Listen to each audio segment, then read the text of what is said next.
Oke, selanjutnya kita masuk ke Mayor Jenderal Sunarko. Ini ada majalah Tempo yang saya nggak ngerti, tapi kemudian kita mendapat semacam blessing ya, bahwa ternyata Aguan mengaku dipaksa. Istilah Tempo Indonesia diperintah oleh Jokowi untuk membangun IKN seperti disinggung Bang Said tadi, ya kan? Dan itulah sebabnya kita semua yakin bahwa PSN yang ditandatangani 2 hari setelah pengumuman Pilpres itu adalah hadiah dari Jokowi atas dukungan backup penuh Aguan dan para Taipan di IKN yang untuk menyelamatkan muka Jokowi. Istilah Aguan, kami mesti menjaga wajah presiden, itu kan begitu. Nah, kemudian di pengantar yang menarik, Pak Mayor Jenderal Sunarko, itu Tempo menulis Aguan meninggalkan kantor di PIK 2 pukul 17.55 dengan ini Pak, dengan mengendarai Range Rover warna hitam berplat nomor Mabes TNI. Lalu di belakangnya dikawal mobil patroli polisi. Nah, soal ini sebetulnya Bang Marwan Batubara sudah memberikan informasi kepada saya. Puspen TNI ya sudah memberikan penegasan bahwa tidak boleh kendaraan TNI dikendarai kecuali oleh personel TNI. Nah, sebagai jenderal yang pernah juga menduduki posisi-posisi penting dan strategis di TNI Angkatan Darat, mohon perkenan Mas Sunarko memberikan penjelasan. Monggo. Maaf.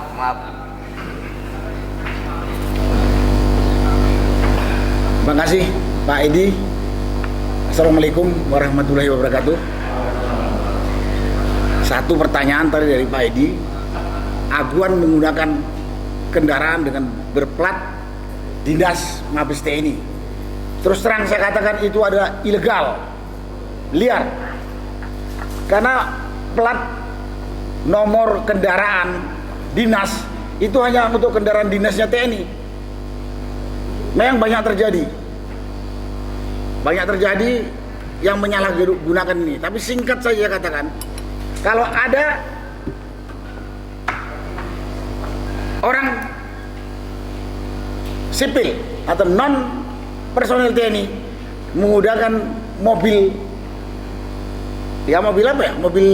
Bukan mobil dinas dengan plat dinas, itu liar, itu ilegal. Aturannya itu hanya dipakai oleh personel TNI. Bahkan drivernya itu juga SIM-nya harus SIM TNI. Jadi tidak boleh berplat dinas, drivernya itu SIM yang dari kepolisian, nggak boleh, itu melanggar hukum. Nah itu saya sampaikan, udah jelas kan? Jadi kalau ada orang sipil bukan tentara menggunakan mobil preman dengan plat dinas, apalagi yang setir itu kelihatan sekali. Ya dulu pernah terjadi wanita yang setir kan, ada kemudian terjadi lagi pakai celana pendek digunakan tertangkap. Itu liar, itu ilegal. Jadi kalau dia dapat nomor itu pasti ada oknum.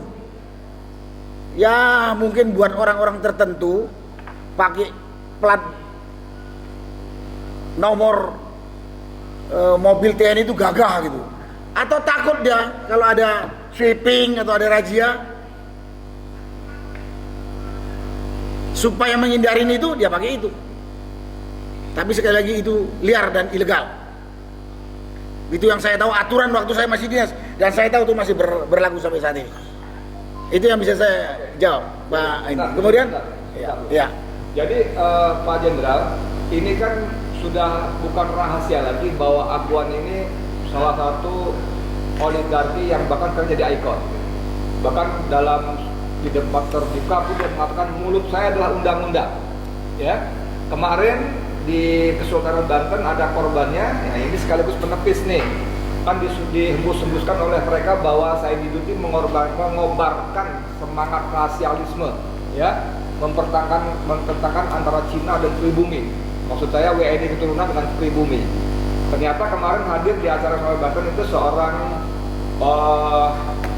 WNI keturunan Chinese juga yang tanah dirampas, dia dipenjara dan sebagainya, dan itu karena perkasannya Aguan dengan aparat hukumnya. Nah, pertanyaan saya dalam konteks kendaraan tadi, biasanya pengusaha yang menggunakan mobil dinas aparat, entah TNI atau Polri, itu satu saja. entah kendaraan TNI saja atau polisi saja, kebanyakan polisi kebanyakan. Tapi pada titik aduan dia bisa naik mobil TNI dan dikawal oleh Polri. Ini kan apa kita bisa terjemahkan sebagai pesan kepada publik, woi, gue udah kuasai nih dua institusi penting ini. Jangan macam-macam sama gue loh, mulut gue ada undang-undang. Monggo. Tadi sudah saya jawab, kendaraan Land Cruiser yang dipakai dengan nomor TNI itu liar dan ilegal. Rekoper malahan. Tapi yang di belakang kendaraan berplat polisi atau kendaraan polisi? Yang dinaiki kendaraan TNI, Ya, yang ya. awak kendaraan polisi. Ya. Jadi berarti itu menuju kepada publik. Nah, kalau Kuasai kendaraan, dua-duanya. kalau dia bawa kendaraan polisi dikawal oleh polisi, memang saya tahu orang-orang tertentu ada yang meminta pengawalan kepada polisi. Ada. Kalau itu dia minta sesuai prosedur itu sah. Oh gitu. Kalau dia minta pengawalan kepada polisi, saya ini banyak musuh saya, tolong kawal kan. Saya banyak harta saya, tolong kawal saya. Dia ada undang-undang yang mengizinkan itu. Kalau polisi ya. Nah, kalau polisi, memang dia untuk pengamanan itu satu. Kemudian yang kedua, kalau aguan berani mengatakan mulut saya ini undang-undang, itu bangsat. Tapi kalau mulut saya ini undang-undang di rumah tangga saya dan di perusahaan saya, silakan. Tapi kalau kepada publik itu sombong dan bangsat. Nggak ada itu. Presiden aja nggak boleh ngomong gitu. Etikanya nggak boleh. Karena sudah ada undang-undang yang mengatur. Jika kalau bilang mulut saya undang-undang kepada publik itu bangsat, bajingan. Tapi kalau di rumah tangga dia, mulut saya ini undang-undang di sini, ya monggo silakan. Di perusahaan dia punya silakan. Tapi kalau dia orang di publik, presiden aja nggak boleh begitu. Ingat saya ini Raja Perancis dulu, mulut saya undang-undang, besoknya berapa lama kemudian dia digantung, dipancung dia. Nah, itu yang berkaitan dengan undang-undang tadi itu. Kemudian saya mungkin menambahkan secara singkat apa yang dikatakan oleh Pak Saididu tadi. Dari penjelasan Pak Saididu tadi kita udah jelas, simpel saja. Tadi Pak Saididu rinci banget. Mungkin orang payah.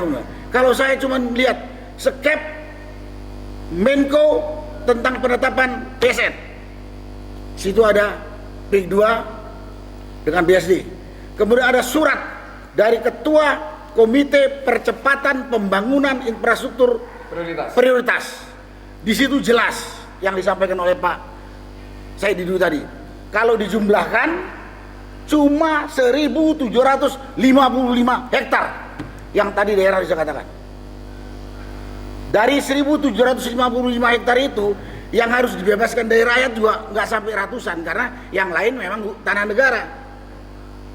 Tapi faktanya sekarang dia udah ribuan menjarak ke 8 kecamatan di sebelah baratnya, sampai di satu kecamatan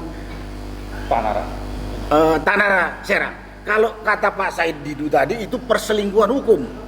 Kalau istilah saya enggak perselingkuhan, itu penipuan publik,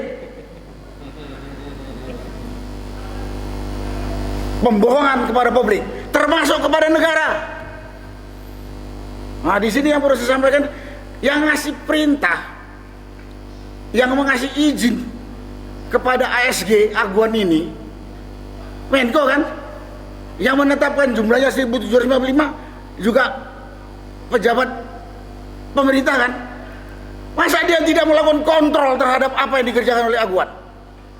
Woi, lu kok kerjakan lebih dari 1.755? Jadi sebetulnya pemerintah yang memberikan izin itu bersalah karena tidak melakukan kontrol terhadap perintah dia.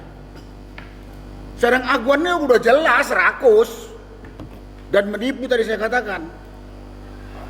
Menipu tadi. Saya bilang menipu yang ngasih perintah, yang ngasih keputusan, dan menipu rakyat yang puluhan ribu itu. Udah silakan, kalau ada yang suka ditipu, ya nggak apa-apa. Tapi saya bukan melihat itu. Dengan menipu ini, dia kemudian menjolimi rakyat. Menjolimi rakyat yang tadi dikatakan sampai ke penjara ke 8 kecamatan berikutnya. Ini PSN kau jual, harus, dan bekerja sama dengan aparat. Inilah pengkhianat nih, aparat desa atau abdesi, termasuk polisi.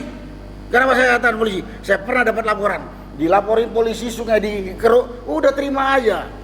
Terus saya dapat informasi termasuk tadi dari rekamannya seorang pemilik lahan, kemudian dia etnis Tionghoa, Cina. Saya sama orang tua saya sudah 30 tahun di situ. 35 tahun. 35 tahun punya sertifikat. Sertifikat saya digagalkan. Dan ini kerjasama antara aparat kepolisian dengan siapa? BPN. BPN. Inilah pengkhianat-pengkhianatnya, penindas rakyat. Banyak. Dan itu banyak. Saya dapat laporan pernah, ada seseorang habis menghadap Pak Saididu ini, besok langsung dipanggil sama polisi. Kau ngapain? Kau kasih keterangan apa sama Saididu? Nanti Bapak dipanggil juga. Sebelahnya. Ini kan keterlaluan nih kan. Ini kan keterlaluan banget. Penindasan ini yang saya tidak mau. Jadi ini begitu kekuatan, mungkin kekuatan terus terang ya, kekuatan uangnya Aguan bisa mengkooptasi aparat desa sampai kecamatan, aparat keamanan dan instansi terkait. Ikut tunduk kok. Buktinya kemarin Pak Saididu dilaporkan sama bukan salah satu, ketua BSI Tangerang, dianggap memprovokasi. Yang diomongkan fakta ini.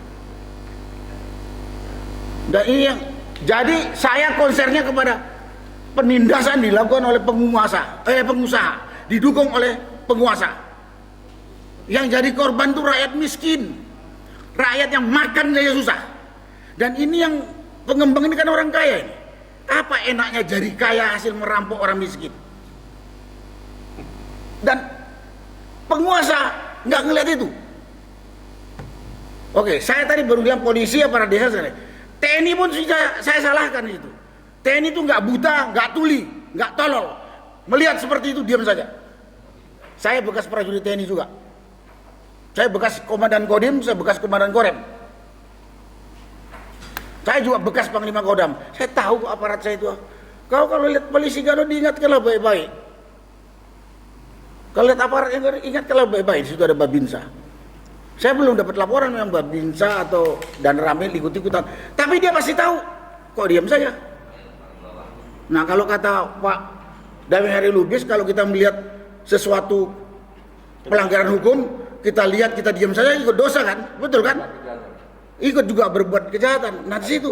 Ada hadis Nabi juga itu. Nah itu di dalam agama juga ada ajarannya. Itulah yang saya katakan. Karena itu pada kesempatan ini, yang pertama saya minta para aparat yang telah dikooptasi oleh pengusaha rakus ini, berhentilah kamu jadi begundalnya pengembang rakus ini. Dosa kau dan sampai hati kau. Rakyat miskin diperas sama orang kaya, kau diam saja. Ya kalau kaya dengan jeripayah usaha yang baik, halal, monggo silakan nikmati. Lah saya kaya sih ngerampok rakyat kecil itu apa enaknya sih? Apa enaknya itu? Di samping itu, saya sebagai warga negara, saya juga orang Banten karena saya tinggal di Banten, melihat penjaraan seperti itu luar biasa. Saya bilang, saya terus ingat backdrop yang dibuat oleh Kesultanan Banten. Banten bukan Singapura dan tidak akan jadi Singapura selamanya. Tapi tadi mungkin kurang yang disampaikan oleh Pak Saididu. PIK 2 yang sudah dibangun itu dipasang tembok kayak tembok Berlin. Yep. Betul kan Pak? Yep. Jadi PIK 2 yang sudah dibangun dipasang kayak tembok seperti tembok Berlin yang udah roboh itu. Sepanjang hampir 23 km katanya. Pikir saya kalau dibiarkan kita diem saja, mungkin yang 100.000 hektar itu dipagar juga kayak itu. Kalau terjadi, mau jadi apa kita? PIK 2 itu saya udah katakan sekarang calon negara dalam negara. Sekarang belum, tapi calon negara dalam negara. Ngelihatnya dari pagar itu aja. Dan kesenjangan antara dalam pagar dan luar pagar kayak siang dengan malam. Kesenjangan kehidupan rakyatnya itu. Silakan lihat. Mau jadi apa negara kita? Dan yang terutama saya nuntutnya kepada pemerintah. Pemerintah itu harus menjaga kehidupan, memperhatikan kesejahteraan, terus menjaga keadilan rakyat. Bukan tambah senjang kehidupan seperti sekarang ini gitu. Ya, jadi kesenjangan tadi, ketidakadilan tadi nyolok di depan mata. Terus penindasan tadi nyolok di depan mata. Nah, saya berharap pemerintah ini tentunya dari tingkat kementerian, kalau nggak tingkat presiden yang ambil keputusan. Hentikan. Kalau tidak saya juga bilang sama rakyat, kau punya hak untuk jaga rakyat, jaga hartamu, jaga asetmu. Kalau ada yang ngerampok, lawan. Urusan mati, urusan Tuhan. Enggak kan? Tapi mempertahankan hak kita, kewajiban. Urusan mati, urusan Tuhan. Sip. Penindasan benar-benar di depan mata. Jadi, kemudian pada pengembang, jangan rakus bangetlah kau. Mati kau nanti sebentar, gak bisa kau bawa itu harta. Ini benar-benar ini. Kondisinya kayak gitu. Jadi, intinya yang saya sampaikan pada kesempatan ini, pemerintah yang menempatkan diri sebagai aparat pemerintah sesuai dengan norma tupoksi masing-masing. Pengembang, kau boleh saja mau kaya, tapi bukan menindas orang lain. Lakukan langkah-langkah yang benar. Tadi udah saya katakan, kalau di luar PSN, kalau mau ada jual belilah sesuai dengan aturan yang berlaku umum. Kalau mau beli, tergantung penjual. Oh mau, harga sekian. Kalau nggak mau ya silakan. Nah inilah yang perlu saya sampaikan. Mudah-mudahan ini didengar pemerintah maupun rakyat. Rakyatnya jangan takut juga untuk menjaga haknya. Kalau kita takut, kita bodoh, dimakan sama orang-orang rakus ini. Itulah yang perlu saya sampaikan. Sabar. Terima kasih. Sabar ya, sabar.